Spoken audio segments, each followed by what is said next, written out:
നമസ്കാരം. മലയാളി വാർത്ത ഇൻസൈഡിലേക്ക് സ്വാഗതം. യുദ്ധത്തിൻ്റെ തീവ്രതയും വ്യാപ്തിയുമൊക്കെ മാറി മറിയുന്നു. ഇപ്പോഴിതാ ഇസ്രായേൽ ലക്ഷ്യമിടുന്നത് ഇറാൻ്റെ ആണവ കേന്ദ്രങ്ങളെ.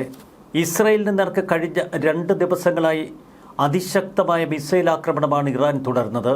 അതിന് പിന്നാലെ ഇസ്രായേൽ ഇപ്പോൾ ലക്ഷ്യം വയ്ക്കുന്നത് ഇറാൻ ആണവ കേന്ദ്രങ്ങളെ. ഏറ്റവും ഒടുവിൽ ലോകം കേൾക്കുന്നത് ഇറാനിലെ ഇസ്ഫഹാനിൽ ഇന്ന് പുലർച്ചെ ഇസ്രായേൽ നടത്തിയ അതിശക്തമായ ആക്രമണ വാർത്തയാണ്. പ്രധാന ഇറാനിയൻ വ്യോമത്താവളവും മറ്റ് സൈനിക കേന്ദ്രങ്ങളും ഇസ്രായേൽ ബോംബാക്രമണത്തിലൂടെ തകർത്തു. ഇസ്ഫഹാനിലെ ആണവ കേന്ദ്രത്തിന് നേർക്കും ഇസ്രായേൽ ആക്രമണം നടത്തിയെന്നാണ് പുറത്തുവരുന്ന റിപ്പോർട്ടുകൾ. മറുവശത്ത് ഇറാനിലെ ബുഷഹർ ആണവ നിലയം ലക്ഷ്യമിട്ട് അതിശക്തമായ ആക്രമണങ്ങളും ഇസ്രായേൽ നടത്തി. ആണവ നിലയത്തിന് നാശനഷ്ടമോ ആളപായമോ സംഭവിച്ചില്ല. പ്ലാന്റിന്റെ പരിസരത്ത് പ്രൊജക്ടൈൽ പതിച്ചുവെന്ന് ഇറാൻ അന്താരാഷ്ട്ര ആണവോർജ്ജ ഏജൻസി അറിയിച്ചു. ജീവനക്കാർക്ക് പരിക്കേറ്റുവെന്ന് ഇറാൻ സ്ഥിരീകരിച്ചു. എന്നാൽ പ്ലാന്റിലെ പ്രവർത്തനങ്ങൾ സാധാരണ നിലയിലാണ് തുടരുന്നത് എന്ന് ഇറാന്റെ പ്രതികരണം. ആണവ കേന്ദ്രത്തിന് നേരെ ഈ ആഴ്ച നടക്കുന്ന 2ാമത്തെ ആക്രമണം. അമേരിക്കയുമായി ഇറാൻ നേതാക്കൾ ചർച്ച നടത്തുകയാണെന്നും കരാറിനായി അവർ അതിയായി ആഗ്രഹിക്കുന്നുവെന്നും അമേരിക്കൻ പ്രസിഡന്റ് ഡൊണാൾഡ് ട്രംപ് തുടർച്ചയായി പറയുന്നു. എന്നാൽ മറുവശത്ത് ട്രംപിന്റെ അവകാശവാദങ്ങൾ പലതും ഇപ്പോഴും തള്ളിപ്പറയുകയാണ് ഇറാൻ. ചർച്ചകൾ നടത്താനായി 2 നേതാക്കളുടെ വധശിക്ഷാ സമയം നീട്ടിക്കൊടുത്തിരിക്കുന്നുവെന്ന് അമേരിക്ക പ്രതികരിച്ചു. താൽക്കാലികമായി ഹിറ്റ് ലിസ്റ്റിൽ നിന്ന് അവരെ ഒഴിവാക്കി. വിദേശകാര്യമന്ത്രി അരാഗ്ചിയെയും ഇറാൻ സ്പീക്കറിനെയുമാണ് താൽക്കാലികമായി ഹിറ്റ് ലിസ്റ്റിൽ നിന്ന് അമേരിക്ക ഒഴിവാക്കിയിരിക്കുന്നത്. 5 ദിവസത്തേക്കാണ് ഈ ഇളവ് എന്ന് അമേരിക്ക വ്യക്തമാക്കി. എന്നാൽ അയൽ രാജ്യങ്ങൾ അമേരിക്കയിൽ നിന്നും അകലം പാലിക്കണമെന്ന് വിദേശകാര്യമന്ത്രി അബ്ബാസ് അരാഗ്ചി മുന്നറിയിപ്പ് നൽകി ഗൾഫ് രാജ്യങ്ങൾക്ക്. അയൽ രാജ്യങ്ങളുടെ സഹായത്തോടെ കാർഗ് ദ്വീപ് കീഴടക്കാൻ അമേരിക്ക പദ്ധതി വിഭാവനം ചെയ്യുന്നു. Iranian parliamentary speaker Mohammad Bagher Ghalibaf തന്റെ പോസ്റ്റിൽ വ്യക്തമാക്കുന്നത് ഇത്തരം നീക്കങ്ങൾ ഉണ്ടായാൽ സഖ്യകക്ഷികൾക്ക് നേരെ തങ്ങൾ ശക്തമായി ആക്രമണം നടത്തുമെന്ന്. അമേരിക്കയെ സഹായിക്കുന്ന അയൽ രാജ്യങ്ങളുടെ സുപ്രധാന അടിസ്ഥാന സൗകര്യങ്ങൾ ഞങ്ങൾ നിരന്തര ആക്രമണത്തിന് വിധേയമാക്കും. യുഎസുമായി ഏതെങ്കിലും തലത്തിലുള്ള ചർച്ചകൾ തങ്ങൾ തുടരുന്നുവെന്ന് ടെഹ്റാൻ വ്യക്തമാക്കുന്നില്ല. തങ്ങൾ അമേരിക്കയുമായി ചർച്ചകൾക്ക് ആഗ്രഹിക്കുന്നില്ല എന്നാണ് ഇറാൻ വിദേശകാര്യമന്ത്രിയുടെ നിലപാട്. മധ്യസ്ഥർ വഴിയുള്ള സന്ദേശം കൈമാറ്റം ചെയ്യപ്പെടുന്നു. അത് രാജ്യങ്ങൾ തമ്മിലുള്ള ചർച്ചയല്ല എന്നതാണ് അരാഗ്ചിയുടെ നിലപാട്. ടെഹ്റാൻ നേതൃത്വത്തിന് യുഎസുമായി ചർച്ച ചെയ്യാൻ താൽപ്പര്യമില്ല എന്ന് ഇറാൻ വിദേശകാര്യമന്ത്രി. എന്നാൽ ഇറാൻ യുദ്ധം ആഗ്രഹിക്കുന്നില്ല. മേഖലയിൽ ശാശ്വതമായൊരു സമാധാനമാണ് ഇറാൻ ആഗ്രഹിക്കുന്നത്. യുദ്ധം അവസാനിപ്പിക്കാനുള്ള അമേരിക്കയുടെ നിർദ്ദേശങ്ങൾ അമിതമായ ആഗ്രഹമെന്നാണ് ഇറാൻ വിദേശകാര്യമന്ത്രി പറയുന്നത്. ടെഹ്റാൻ എന്നും സ്വന്തം ഇഷ്ടപ്രകാരം തീരുമാനമെടുക്കും. എന്നാൽ അമേരിക്ക മുന്നോട്ട് വെച്ച വാഗ്ദാനം നിരസിച്ചുകൊണ്ട് ഇറാനിൽ നിന്ന് ട്രംപ് ഭരണകൂടത്തിന് ഇതുവരെ യാതൊരുവിധ മറുപടിയും അവർ നൽകിയിട്ടില്ല. ഇക്കാര്യം അമേരിക്കയും സ്ഥിരീകരിച്ചു. യുഎസ് മധ്യസ്ഥർ വഴി ഇറാന് നൽകിയ 15 വ്യവസ്ഥകൾ ഇക്കഴിഞ്ഞ ദിവസങ്ങളിൽ ലോകത്ത് വലിയ ചർച്ചയായിരുന്നു. പാകിസ്ഥാൻ വഴിയാണ് ഈ 15 നിർദ്ദേശങ്ങൾ ഇറാന് നൽകിയത് എന്ന അന്താരാഷ്ട്ര മാധ്യമങ്ങളുടെ റിപ്പോർട്ട്. എന്നാൽ അമേരിക്ക പൂർണ്ണമായി പാകിസ്ഥാന്റെ ഇടപെടലുകളെ തള്ളിപ്പറഞ്ഞു. ഇറാൻ തങ്ങളുടെ പ്രോക്സികളെ ശക്തിപ്പെടുത്തുന്ന പദ്ധതി ഉപേക്ഷിക്കണമെന്ന ഒരു കർശന വ്യവസ്ഥയാണ് യുദ്ധം അവസാനിപ്പിക്കാൻ അമേരിക്ക മുന്നോട്ട് വെച്ചവയിൽ ഒന്ന്. എന്നാൽ മറ്റു ചില വാർത്തകൾ ഇപ്പോൾ പുറത്തേക്ക് വരുന്നു. യമനിൽ ഒരു പുതിയ പ്രോക്സി മുന്നണിക്ക് വേണ്ടിയുള്ള ശ്രമങ്ങൾ ഇറാന്റെ പ്രോക്സികൾ തുടങ്ങിവെച്ചു. ഹോർമിസ് കടലിടുക്കിൽ ഇറാന് വലിയ സമ്മർദ്ദം ചെലുത്താൻ കഴിഞ്ഞത് ഇറാന്റെ ആത്മവിശ്വാസം വളർത്തുന്നു. മറുവശത്ത് ചെങ്കടലിലെ ഏദൻ ഉൾക്കടലുമായി ഇന്ത്യൻ മഹാസമുദ്രത്തെ ബന്ധിപ്പിക്കുന്ന മേഖലകൾ പൂർണ്ണമായി പ്രോക്സികളുടെ നിയന്ത്രണത്തിലാക്കാനുള്ള നീക്കമാണ് ഇറാൻ തുടങ്ങിയിരിക്കുന്നത്. ബാബൽ മന്ദബ് കടലിടുക്കെന്നാണ് ഈ ഭാഗം അറിയപ്പെടുന്നത്. മേഖലയിൽ ഹൂതികളടക്കമുള്ള പ്രോക്സികളെ വിന്യസിക്കാൻ ഇറാൻ നീക്കം നടത്തുന്നു. ലോകത്തിലെ ഏറ്റവും തന്ത്രപ്രധാനമായ കടലിടുക്കുകളിൽ ഒന്നാണ് ബാബൽ മന്ദബ് കടലിടുക്ക്. ഇറാൻ അതിനെതിരെ പൂർണ്ണമായും വിശ്വസനീയമായ ഒരു ഭീഷണി ഉയർത്താനുള്ള ഇച്ഛാശക്തി ഉണ്ടോ എന്ന കാര്യം ലോകം സംശയിക്കുന്നു. യുദ്ധത്തിൽ മാരകമായ ബോംബ് കൊണ്ടുള്ള പ്രഹരങ്ങൾ ഇപ്പോഴും തുടരുന്നുവെന്ന് അമേരിക്ക പറയുന്നു. എന്നാൽ അമേരിക്കയ്ക്കും വളരെ മുന്നേ ഇസ്രായേൽ ഇറാനിൽ നടത്തുന്നത് അതിശക്തമായ ആക്രമണങ്ങളാണ്. എത്രമാത്രം ബോംബുകൾ വർഷിച്ചിട്ടും ഇതുവരെ ഭരണകൂടം താഴെ വീഴുന്നില്ല.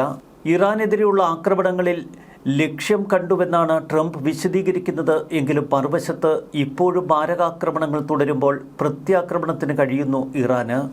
ഇറാനുമായുള്ള യുദ്ധം തുടങ്ങി 4 ആഴ്ചകളാണ് പിന്നിടുന്നത്. യുഎസും ഇറാനും തമ്മിലുള്ള ചർച്ചകൾ നടക്കുന്നുവെന്ന് ഒരു തലത്തിലും ഇറാൻ അംഗീകരിക്കുന്നുമില്ല. ടെഹ്റാനിൽ നിന്ന് എന്തുകൊണ്ടാണ് ഇത്തരം തണുത്ത പ്രതികരണങ്ങൾ ഉയരുന്നത്?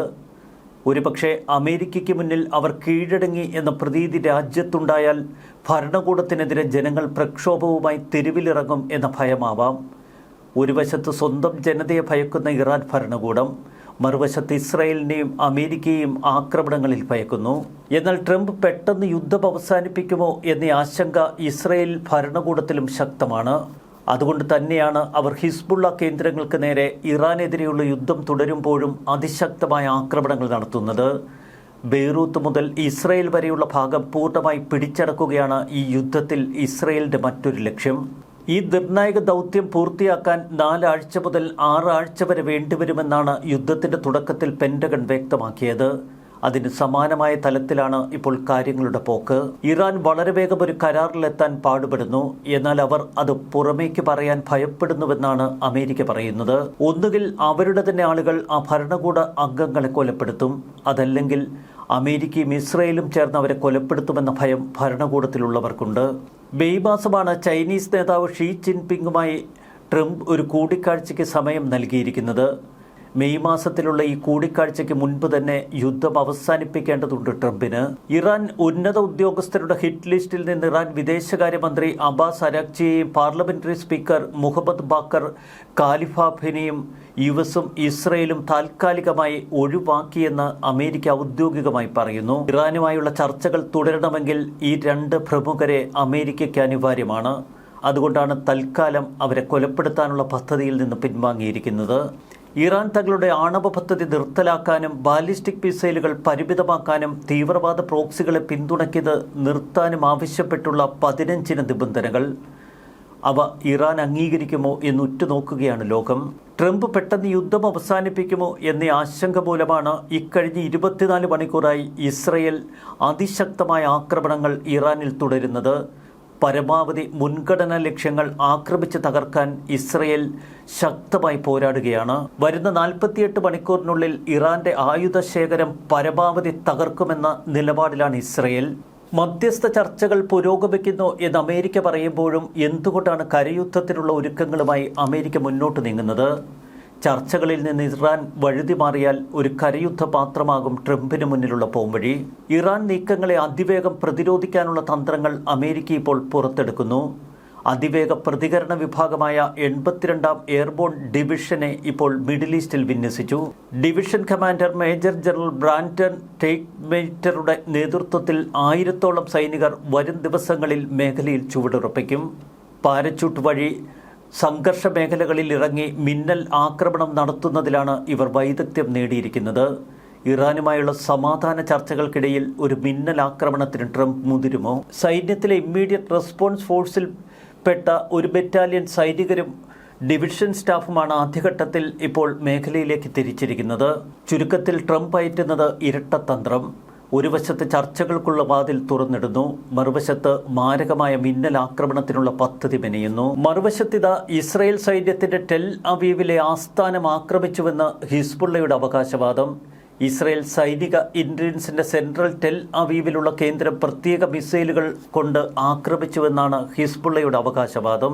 ഇസ്രായേൽ നഗരങ്ങളും US സൈനിക ആസ്ഥാനങ്ങളുമൊക്കെ ആക്രമിച്ചുവെന്ന് മറുവശത്ത് ഇറാൻ അവകാശപ്പെടുന്നു. ഇസ്രയേലിലെ സാറ്റലൈറ്റ് കേന്ദ്രങ്ങളെയും ജോർദാനിലെ അൽ അസ്രാഖ് വ്യോമത്താവളവും ഒക്കെ ആക്രമിക്കപ്പെട്ടവയിൽ ഉൾപ്പെടുന്നു. ബഹ്റൈനിലെ ഷെയ്ഖ് ഈസ താവളം, കുവൈറ്റിലെ അലി അൽ സലീം, ആരിഫ് ജാൻ എന്നിവയടക്കം പശ്ചിമേഷ്യയിലെ US സൈനിക താവളങ്ങൾക്ക് നേരെ തങ്ങൾ ഇന്നലെ രാത്രി ആക്രമണം നടത്തിയെന്ന് ഇറാൻ. ഹൈഫ, ഡിമോണ തുടങ്ങിയ നഗരങ്ങളിലടക്കം ഇസ്രയേലിലെ 70ഓളം കേന്ദ്രങ്ങൾക്ക് നേരെ തങ്ങൾ മിസൈലുകൾ തൊടുത്തുവെന്ന് ഇറാൻ പറയുന്നു. അമേരിക്കയുടെ F-18 വിമാനം തകർത്തുവെന്ന അവകാശവാദം ഉന്നയിച്ചുകൊണ്ട് ഇറാൻ രംഗത്തെത്തി.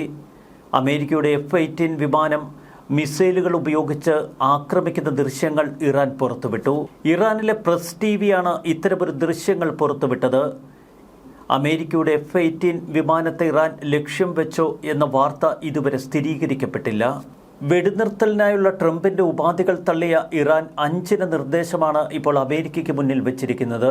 ഏറെ വിചിത്രമാണ് ഈ 5 നിർദ്ദേശങ്ങൾ. ഇറാന്റെ പ്രധാന എണ്ണ കയറ്റുമതി കേന്ദ്രമായ കാർഗ് ദ്വീപ് അമേരിക്ക ആക്രമിക്കാൻ തെരഞ്ഞെടുക്കുമോ എന്ന ഭയം ഇറാനുണ്ട്. കാർക്ക് ദ്വീപ് പിടിച്ചെടുത്ത് കരയുദ്ധത്തിനുള്ള ഒരുക്കങ്ങളാണ് അമേരിക്ക തുടരുന്നതെന്ന് അന്താരാഷ്ട്ര മാധ്യമങ്ങൾ. അമേരിക്കയും ഇറാനും തമ്മിലുള്ള മധ്യസ്ഥ ചർച്ചകൾ പാകിസ്ഥാനിലെ ഇസ്ലാമാബാദിൽ വെച്ച് നടക്കും എന്ന പാകിസ്ഥാന്റെ അവകാശവാദം പൂർണ്ണമായി പരിഹസിച്ചു തള്ളി US. ഇതിനിടയിൽ ഇന്ത്യ ശക്തമായി പ്രതികരിച്ചു. പാകിസ്ഥാനെ പോലൊരു ദല്ലാൾ രാജ്യമായി ഇന്ത്യ പ്രവർത്തിക്കില്ല എന്ന് വിദേശകാര്യമന്ത്രി S. ജയശങ്കർ വ്യക്തമാക്കി. അമേരിക്കയ്ക്കും ഇറാനുമിടയിൽ മധ്യസ്ഥത വഹിക്കാൻ പാകിസ്ഥാൻ സന്നദ്ധത പ്രകടിപ്പിച്ചിരുന്നു. എന്നാൽ ഇന്ത്യ ഒരിക്കലും പാകിസ്ഥാനെ പോലൊരു മധ്യസ്ഥ രാജ്യമായി പ്രവർത്തിക്കില്ല. പാകിസ്ഥാനെ പോലൊരു ഇടനിലക്കാരനോ ദല്ലാൾ രാജ്യമായോ ഇന്ത്യ പ്രവർത്തിക്കില്ല എന്നാണ് ജയശങ്കർ പറഞ്ഞത്. പാകിസ്ഥാനും US-ഉം തമ്മിലുള്ള ഉഭയകക്ഷി താൽപ്പര്യങ്ങളാണ് പാകിസ്ഥാന്റെ ഇത്തരം നീക്കങ്ങൾക്ക് പിന്നിൽ.